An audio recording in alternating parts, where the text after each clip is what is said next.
Pemirsa pernah mengalami mata kuning atau kulit berubah warna menjadi kuning? Jangan dibiarkan terlalu lama ya pemirsa, itu adalah tanda awal terjadinya penyakit kuning. Penyakit kuning merupakan kondisi berubahnya warna beberapa bagian tubuh, seperti permukaan kulit, sklera mata, dan membran mukosa menjadi warna kekuningan. Penyakit kuning disebabkan oleh meningkatnya kadar bilirubin di dalam darah. Penyakit kuning kerap kali dialami oleh seseorang yang menderita gangguan hati, seperti hepatitis A, hepatitis B, dan hepatitis C.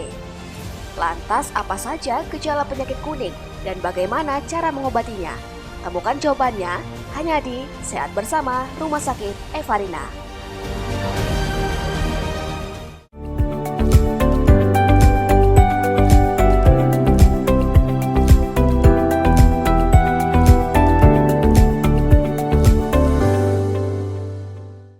Halo, apa kabar pemirsa? Bagaimana kabarnya hari ini? Semoga kita sehat terus ya pemirsa. Senang sekali saya berjumpa lagi dalam program Sehat Bersama Rumah Sakit Evarina. Tentunya dengan sejumlah informasi dan juga inspirasi seputar dunia kesehatan. Dan hari ini pemirsa kita akan berbincang dengan salah satu dokter spesialis penyakit dalam di Rumah Sakit Evarina Brastagi nih pemirsa. Pemirsa, penyakit kuning sangat berbahaya terjadi pada diri kita nih. Penyakit kuning merupakan kondisi berupa berubahnya warna pada bagian di tubuh kita. Dan seperti permukaan kulit, sklera mata, dan lain-lain nih pemirsa.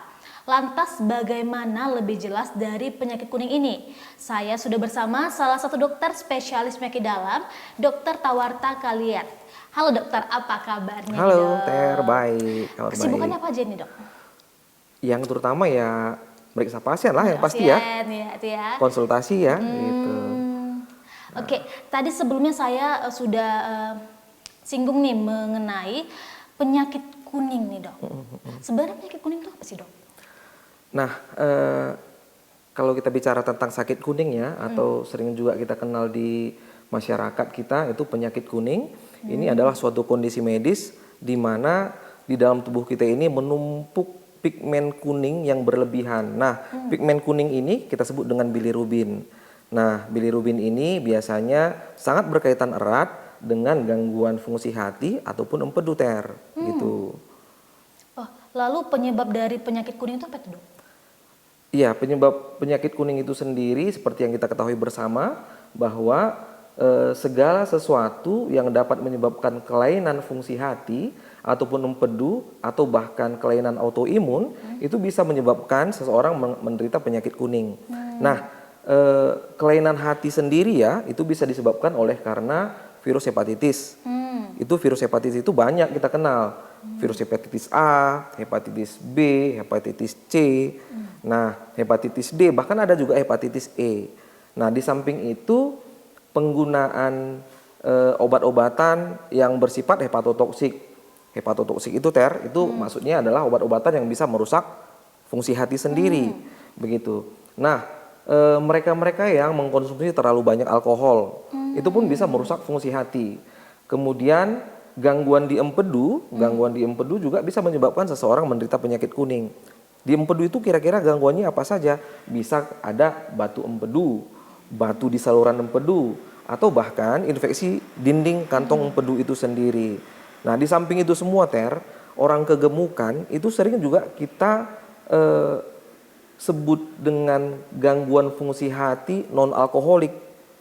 Jadi punya berat badan yang berlebih ya dok? Benar, jadi gangguan fungsi hati itu bukan hanya oleh karena konsumsi alkohol saja Ter, tapi kelainan fungsi hati itu bisa juga disebabkan oleh gangguan yang kita sebut tadi.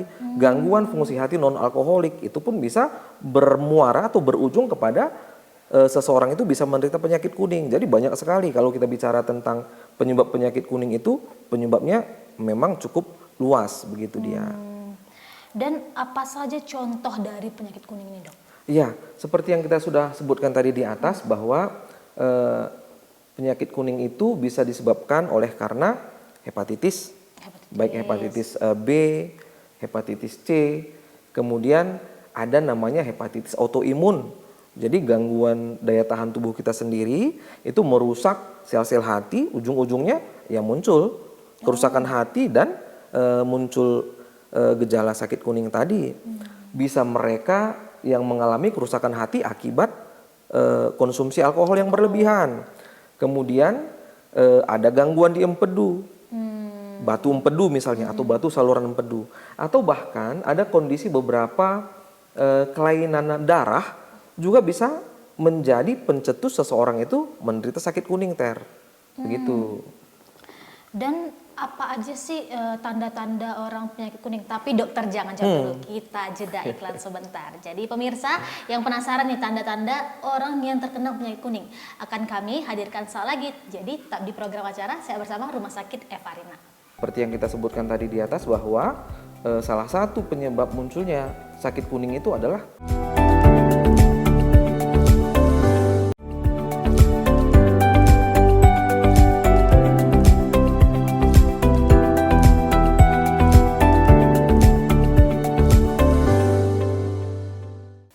Baik pemirsa, kembali lagi bersama saya Tersi Ginting dengan Dokter Tawarta ya, masih membahas tentang penyakit kuning nih pemirsa. Lanjut lagi nih dok, bagaimana sih gejala penyakit kuning? Oh iya, gejala penyakit kuning ya. Jadi gejala penyakit kuning itu cukup banyak ya. Ada yang spesifik atau ada yang khas, ada yang memang gejalanya mirip dengan gejala penyakit yang lain. Nah, kalau kita bicara gejala umumnya, bisa saja gejala sakit kuning itu mulai dari gampang lelah, mual, muntah, kembung, begitu Ter. Nah, jadi apakah semua pasien yang mengalami gejala seperti itu tadi sudah pasti sakit kuning? Belum tentu. Begitu. Nah, di samping itu ada tambahan yang lain. Kalau kita bicara tentang sakit kuning, sudah pastilah pada pasien tersebut kita akan terlihat pasiennya matanya kuning, Kondisinya ya, atau dok? badannya kuning, begitu. Nah, kalau kita bicara tentang sakit kuning juga yang paling umum kita jumpai itu sering kita persamaannya atau sering kita kenal sakit kuning itu sebagai hepatitis atau gangguan fungsi hati.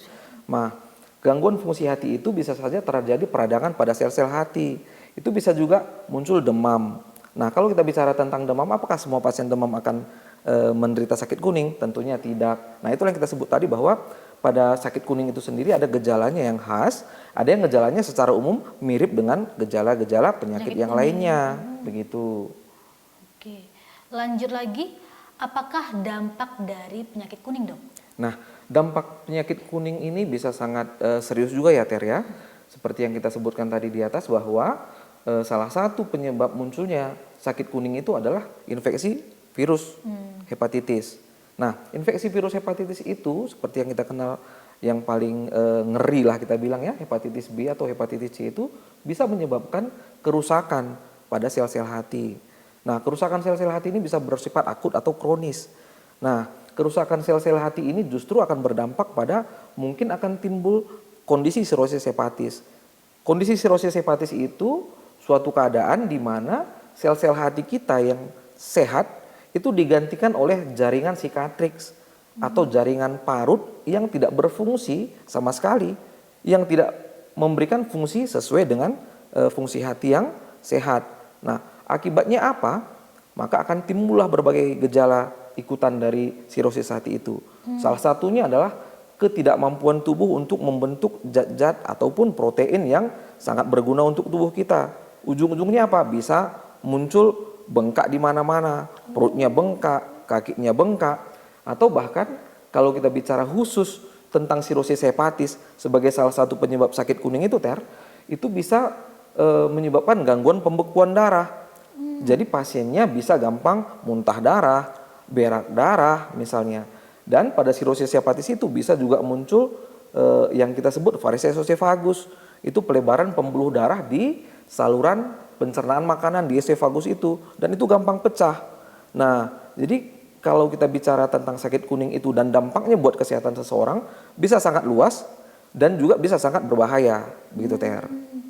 Dan untuk tanda-tanda seorang selain kayak apakah dari ujung kepala sampai ujung kaki itu akan berubah warna kuning tuh dok?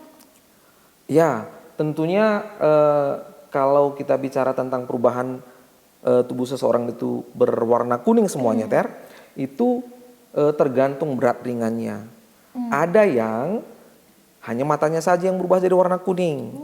Ada di dalam kondisi yang lebih berat, bisa seluruh badan juga warna kuning. Atau bahkan selain warna kuning, kita juga kadang melihat, kadang kita jumpai kulit si pasien itu sudah mulai menghitam. Dan salah satunya lagi, efek dari penumpukan pigmen kuning atau bilirubin itu di dalam kulit kita bisa gatal-gatal loh Ter. Ruam-ruam gitu dok? Iya, ruam-ruam gitu dan gatalnya minta ampun. Obat gatal-gatalnya kadang tidak bisa menghilangkan rasa gatal itu. Menghilangkan gatal di kulit akibat efek dari sakit kuning itu justru ya pigmen kuningnya tadi, bilirubinnya tadi harus kita kurangi. Begitu. Jadi nggak selalu orang yang kena penyakit kuning ini kuning ataupun bisa aja menghitam ya dok? Bisa, tergantung berat ringannya tadi, begitu. Berarti kok udah gelap berarti udah parah nih dok? Seperti pengalaman kita lihat di kondisi pasien-pasien kita, semakin berat kondisi yang kita hadapi, kuningnya semakin bertambah-tambah, bahkan kulitnya bisa semakin gelap seperti yang kita bilang tadi, begitu. Tapi bukan berarti ya Ter, bukan berarti kondisi kulit yang menghitam itu sebagai salah satu pertanda bahwa kondisi penyakitnya makin berat. Tidak begitu loh Ter. Nah, kita tidak boleh warnanya nggak mempengaruhi. Iya, tidak hanya warna yang mempengaruhi berat ringannya penyakit kuning itu sendiri, begitu. Lalu nih dok, apakah penderita penyakit kuning akan sembuh total nih dok?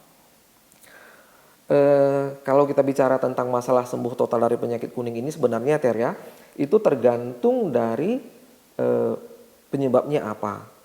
Nah, kalau kita cerita tentang penyebab sakit kuning itu adalah virus hepatitis, nah sakit kuningnya itu atau kuning di badannya itu bisa hilang total, begitu.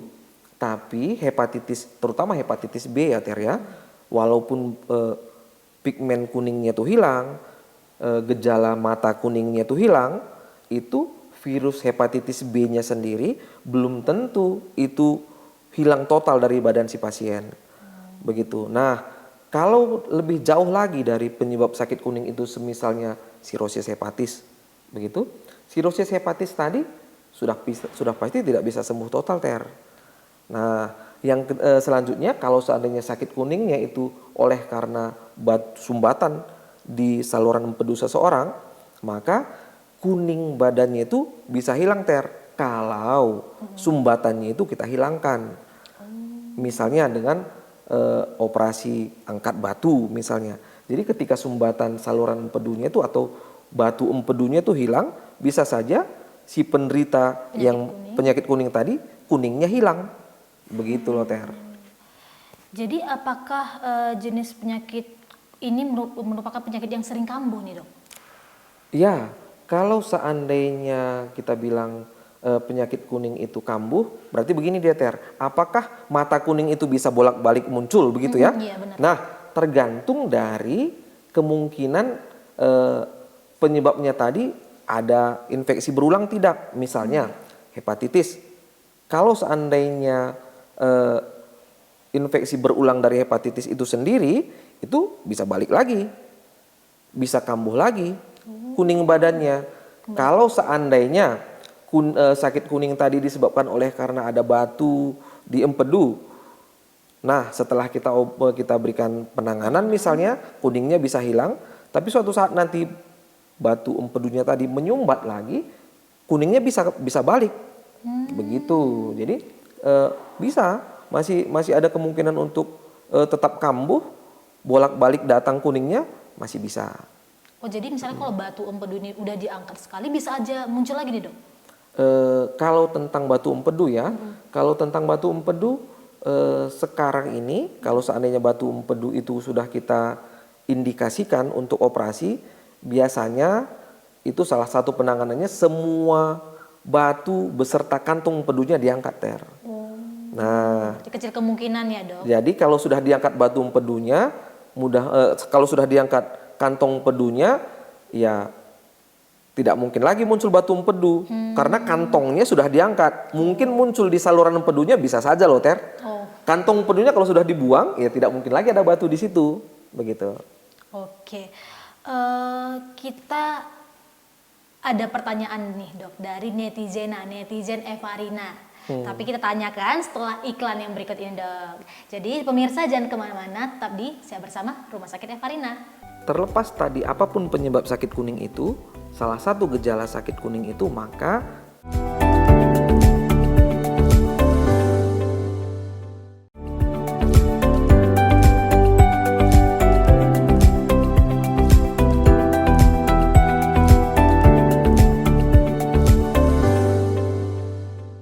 Baik pemirsa, kembali lagi dalam program acara Saya Bersama Rumah Sakit Evarina. Masih dengan pembahasan tentang penyakit kuning nih pemirsa. Lanjut lagi nih dok.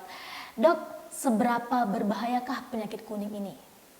iya, sakit kuning ini sendiri bisa menjadi suatu kondisi yang cukup berbahaya karena seperti yang kita sebutkan tadi bahwa salah satu penyebab dari sakit kuning ini adalah infeksi virus hepatitis. Nah, kerusakan hati akibat infeksi virus hepatitis itu sendiri bisa sangat bervariasi. Bisa dari kondisi yang ringan atau bahkan kondisi hepatitis akut yang sangat berat yang bahkan bisa mengancam nyawa. Kemudian sakit kuning itu sendiri seperti yang kita sebutkan tadi bahwa salah satu penyebabnya juga adalah kondisi kerusakan total atau sirosis hepatis pada hati, justru itu tidak bisa sembuh seumur hidup. Nah, kalau kita berbicara dari segi berbahayanya, kalau kondisi sirosis hepatis ini akan mempengaruhi kualitas hidup seseorang seumur hidupnya. Mungkin walaupun kita ini kondisi yang harus kita hadapi seumur hidup, mungkin juga tidak akan bisa sembuh total, dan ini juga sudah sangat mempengaruhi pola hidup seseorang, sudah sangat mempengaruhi kualitas hidup seseorang itu justru sangat tidak enak atau bahkan seperti yang kita bilang tadi sudah berbahaya untuk kondisi kesehatan kedepannya, begitu loh Ter. Oke, dan komplikasi akibat dari penyakit kuningnya apa aja nih dok? Komplikasinya? Komplikasi sakit kuning itu kalau kita bicara tentang penyebabnya tadi hepatitis virus, komplikasi yang paling kita takutkan adalah kerusakan hati yang total, sirosis hepatis, atau kalau penyebab penyakit kuningnya itu virus hepatitis C, itu bisa meningkatkan risiko untuk terkena kanker hati, begitu. Selain dari hati, ada organ-organ lain ada yang terpengaruh nggak nih dok? Iya, kalau seseorang terkena sakit kuning dengan penyakit yang mendasarinya itu adalah sirosis hepatis, maka kemampuan hati untuk mendetoksifikasi atau membuang racun-racun di dalam tubuh kita ini sudah sangat terbatas, sudah sangat jauh berkurang. Akibatnya apa? Di dalam tubuh seseorang penderita sirosis hepatis itu mungkin saja akan menumpuk racun-racun metabolisme yang seharusnya dibuang oleh hati ketika fungsinya masih normal. Nah, racun-racun yang menumpuk di dalam tubuh itu bisa masuk ke jaringan otak, ujung-ujungnya apa?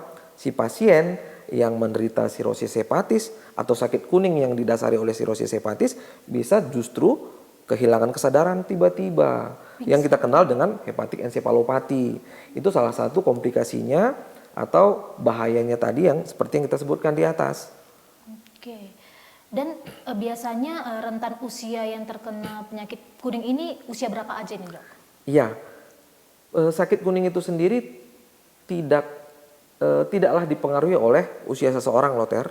Jadi sakit kuning itu sendiri bisa mulai dari anak-anak, dewasa atau bahkan sampai lansia. Nah, kalau pada orang dewasa ya, karena kita bicara tentang topiknya ini penyakit dalam.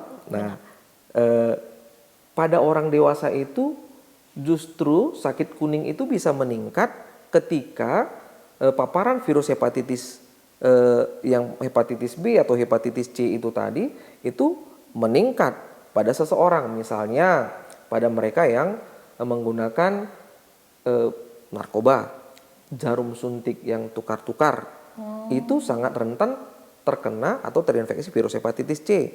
Atau pada orang dewasa yang melakukan hubungan seksual, seks bebas. Itu pun salah satu faktor risiko untuk terjadinya infeksi virus hepatitis pada seseorang pada rentang umur dewasa. Pada anak-anak boleh tidak terkena sakit kuning? Jawabannya bisa. Nah, pada anak-anak atau bayi yang baru lahir pun bisa terkena sakit kuning. Itu sering ada kaitannya dengan proses persalinan dari seorang ibu yang menderita hepatitis B misalnya, itu tinggi juga resikonya untuk bayinya terkena hepatitis virus tadi. Jadi anak yang bayi baru lahir pun bisa juga terkena sakit kuning, yang dimana penyakit dasarnya itu, penyebab dasarnya itu adalah infeksi virus hepatitis tadi. Oh, jadi genetik bisa nih, Dok? Kalau secara genetik diturunkan ya, kembali kita harus berpikir dari mana penyebab sakit kuningnya, Ter. Nah, kalau penyebabnya adalah hepatitis, itu ditularkan, bukan menular. diturunkan. Tetapi ada beberapa penyakit namanya hepatitis autoimun. Hepatitis autoimun itulah yang ada kaitannya dengan genetik. Tapi kalau kita bicara tentang virus hepatitis B, hepatitis C yang paling banyak menyebabkan kerusakan hati tadi, nah itu masuk ke dalam kategori menular, bukan diturunkan. Begitu loh, Ter. Oke, dan penanganan awal ketika penyakit kuning timbul bagaimana, Dok?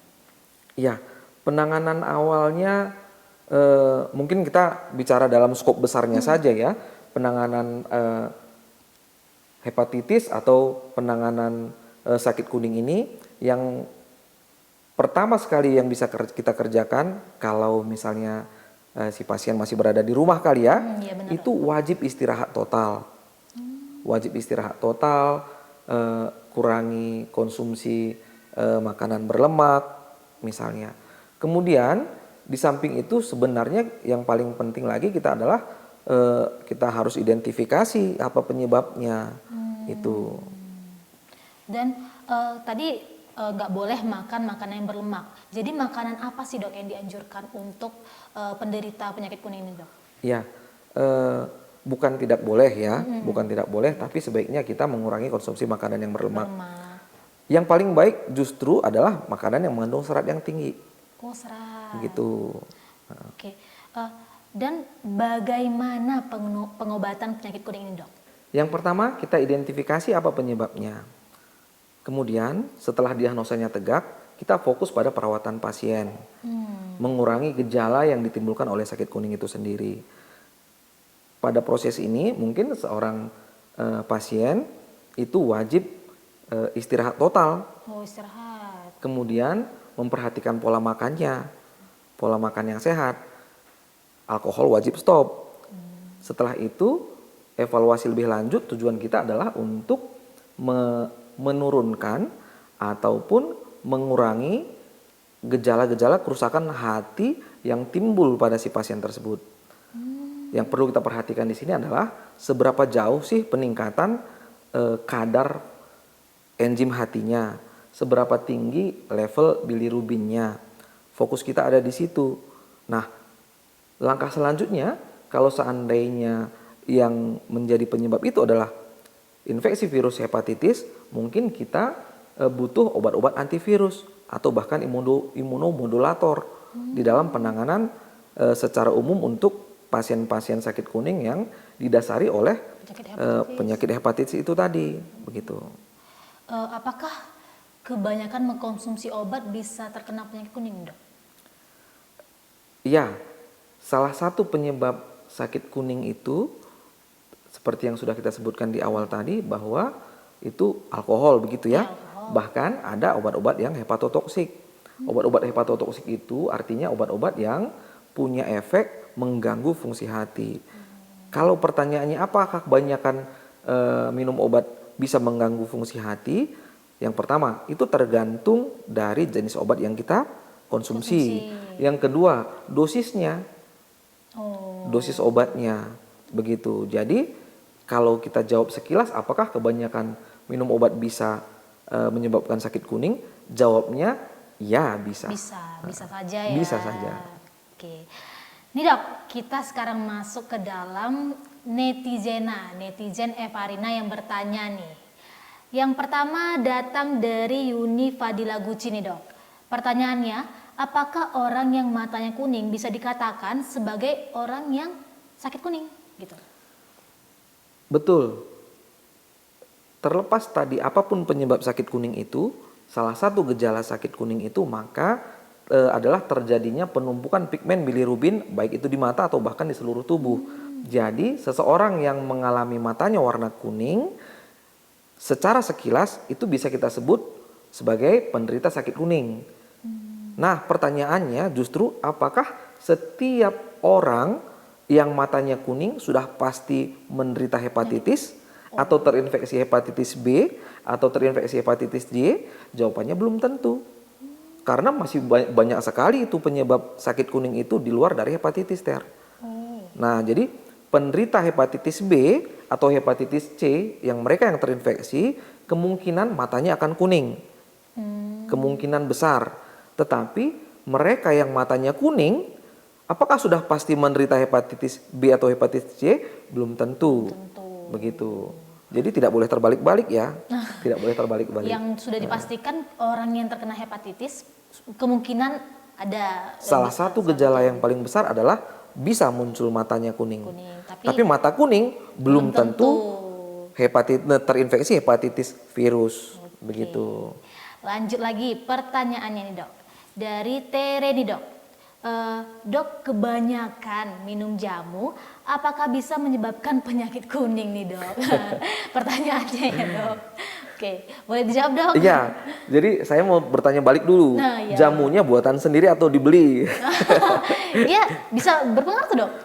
Kalau kita buat jamu sendiri, misalnya apa sih komposisi jamu? Misalnya kunyit, jahe, begitu ya.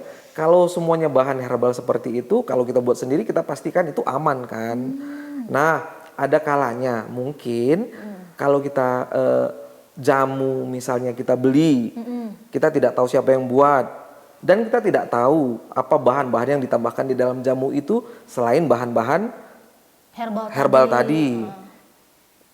Kita tidak bilang mereka yang buat jamu itu curang, tidak ya. Tapi kan kita tidak tahu apa yang ditambahi. Kalau seandainya bahan yang ada di dalam jamu itu adalah seperti yang kita buat sendiri di rumah misalnya, dan kita pastikan itu aman, minum jamunya juga aman. Begitu. Tapi kalau seandainya jamunya ada tambahan komponen-komponen yang lain yang kita tidak tahu, nah itu bisa nanti masuk ke dalam kategori obat-obat hepatotoksik itu sendiri. Begitu. Bisa jadi pemicu ya? Bisa jadi pemicu. Nah, tapi bukan berarti kita menuduh jamu yang kita beli itu tidak baik ya. Tapi apakah jamu itu bisa menyebabkan sakit kuning? Ya tergantung dari komposisi jamu itu sendiri. Begitu. Tapi amannya ya kalau mau buat jamu mungkin akan jauh lebih aman kalau kita buat sendiri di rumah. Sudah pasti aman. Aman karena kita sendiri yang buat nih ya pemirsa. Oke pemirsa, itu tadi bincang-bincang kita bersama Dokter Tawarta ya. Banyak sekali nih info-info menarik yang telah disampaikan oleh Dokter Tawarta mengenai penyakit kuning, apa itu penyakit kuning dan juga jenis-jenisnya, dampak dan juga bagaimana cara pengobatannya nih pemirsa. Dan pemirsa, inilah akhir bincang-bincang kita. Jangan lupa terus saksikan Saya Bersama Rumah Sakit Evarina dengan episode-episode menarik lainnya. Saya Tere Siginting, sampai jumpa. Oke dokter, terima kasih banyak dokter. Oke.